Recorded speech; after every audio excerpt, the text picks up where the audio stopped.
Greetings to you in the name of Yawasha, the Hashwar Hebrew name for Jesus. I'm Michael Hoshai, and I'm with you today to continue in the series Revelation in Light of Daniel with part 2, Medo-Persia. Now, the video is not going to be very long this go around because all we're going to do right now is discuss who the silver arms and chest is, and just there's a lot of information involved with each of these kingdoms, but it's not going to come into play until later when we get into chapter 7, where Daniel has his visions. But nonetheless, we're just finding out who is who according to the statue in the dream of Nebuchadnezzar. So we're going to go ahead and recap real quick.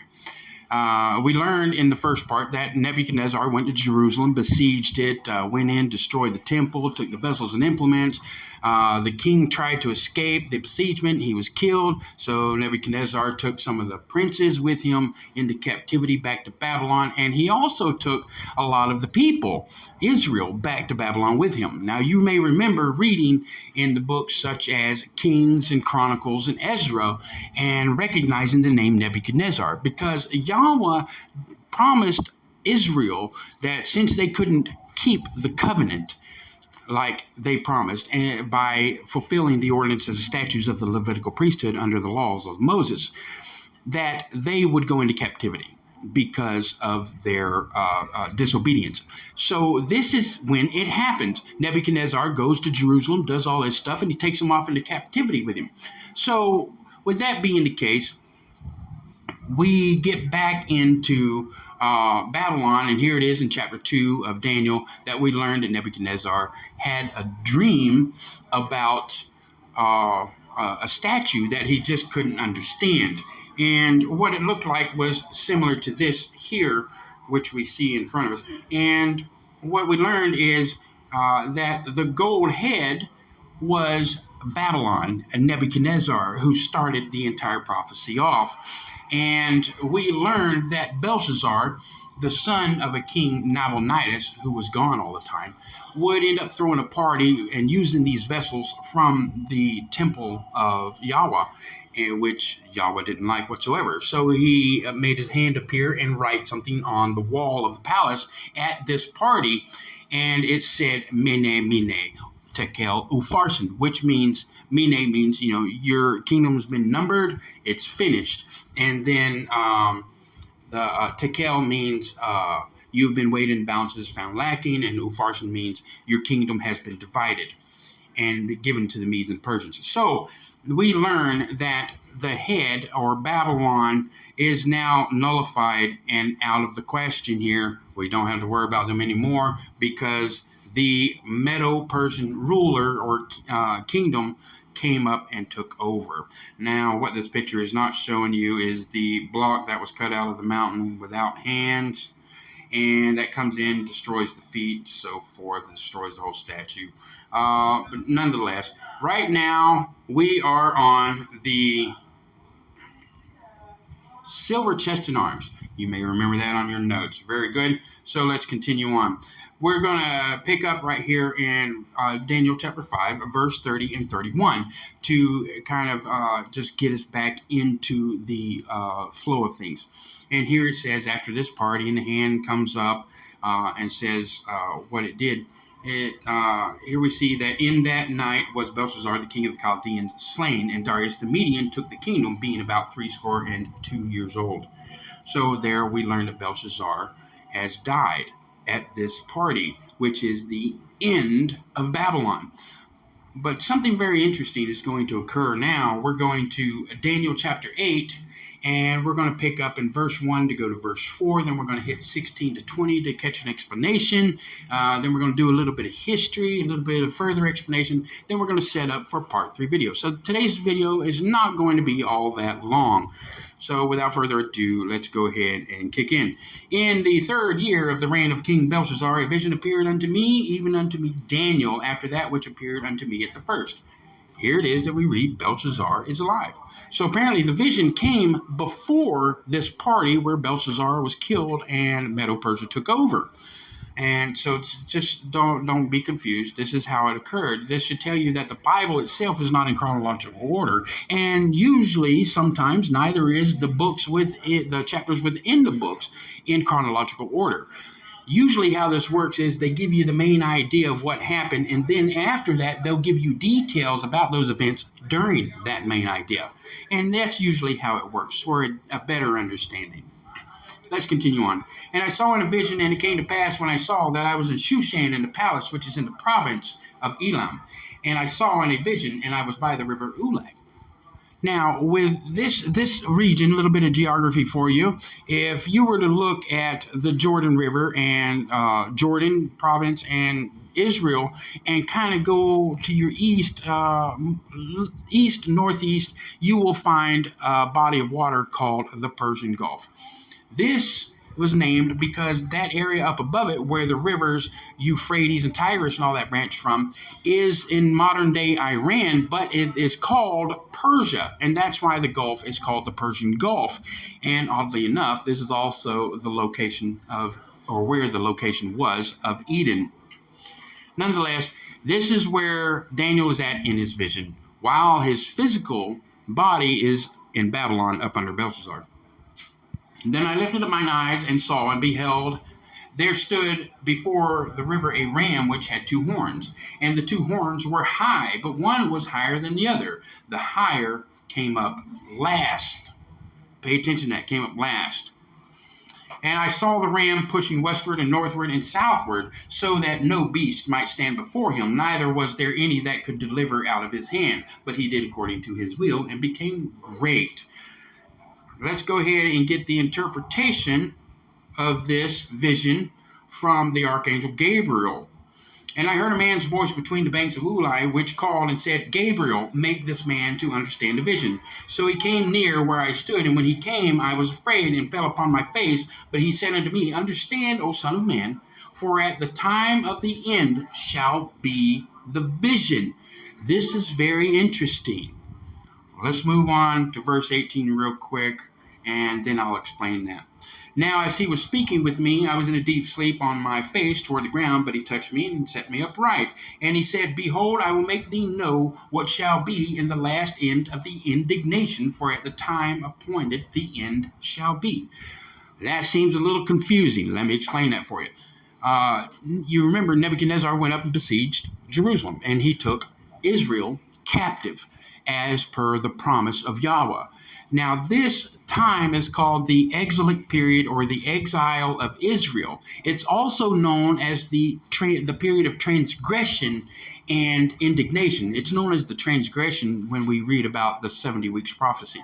But at any rate, this whole period of captivity is known as, in this instance, as the indignation. So when we read that what shall be in the last end of the indignation, we should actually be reading what shall be in the last end of the exile or captivity.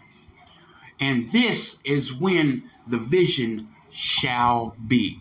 So here it is that Daniel is receiving a vision of a future time to come. And let's continue on with the last one right here for now. And it says, the ram which thou sawest having two horns are the kings of Media and Persia. Well, we learned that in part 1. But let's go ahead and give you a little bit better understanding of this ram.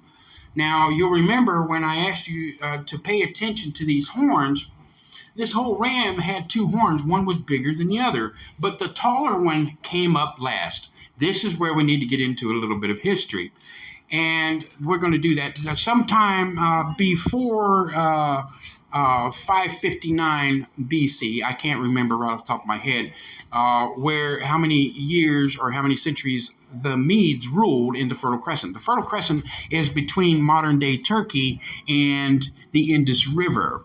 All of that area right up above the Persian Gulf, it's nice little, it looks like a frown on a face. This is called the Fertile Crescent, and it was in this area that the Medes ruled the area. So the king of the Medes was named Astyages. Well, Astyages had a daughter, and she went south and married the king of what would become Persia. And they had a child. This child's name was Cyrus. Well, when the king died in Persia, Cyrus moved up to the throne in 559.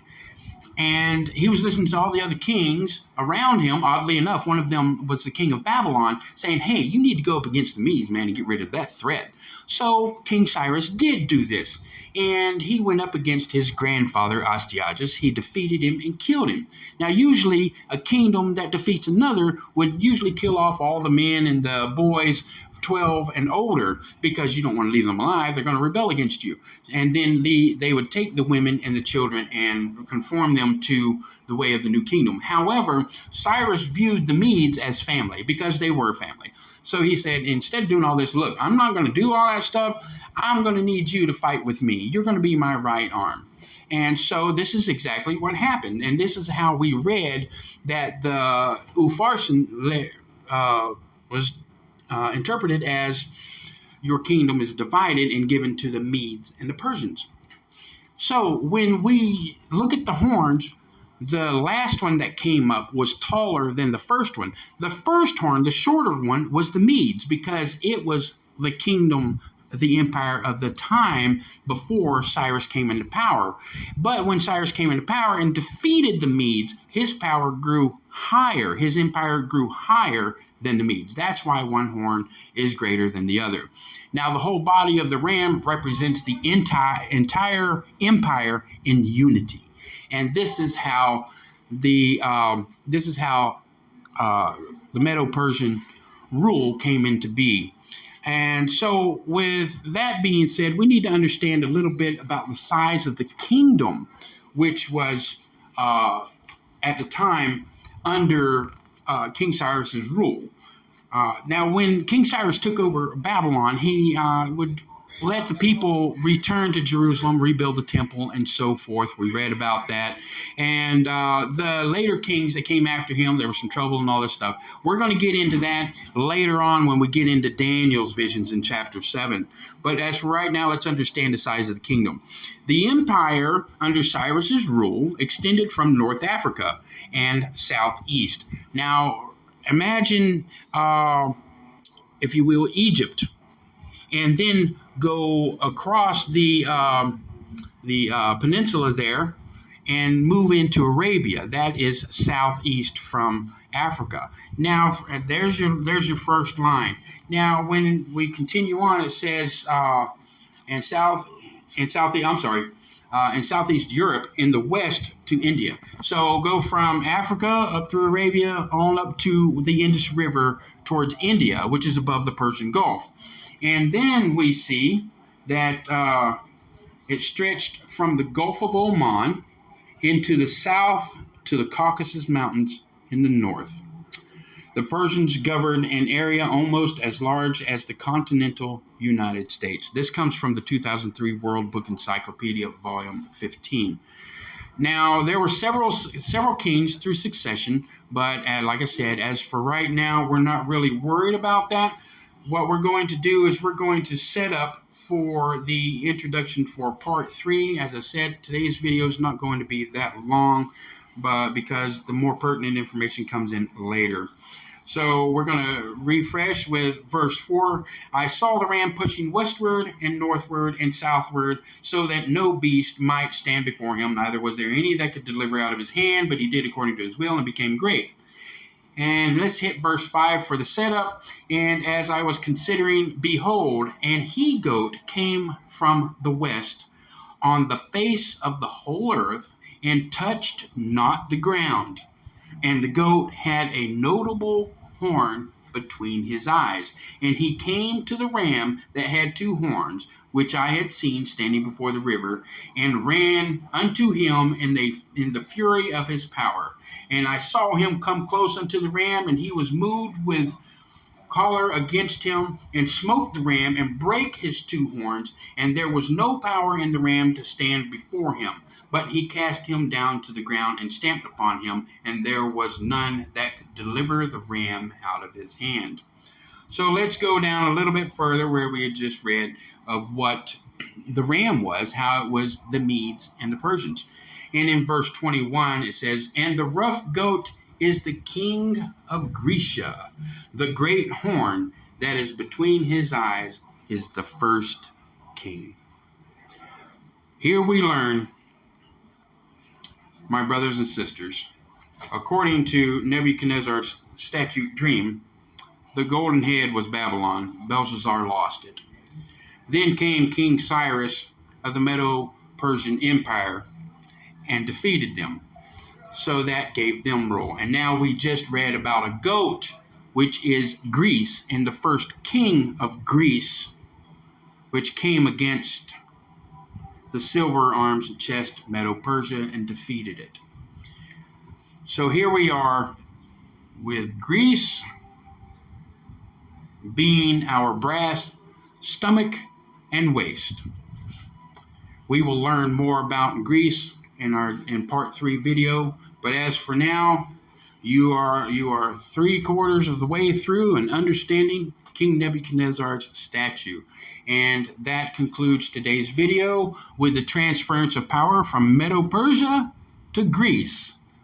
Little spoiler alert, that horn that was spoken of was the one king that united all of Greece against Persia. We're going to learn why he did that, but his name was Alexander the Great. Until next time, thank you for joining me. Have a good day.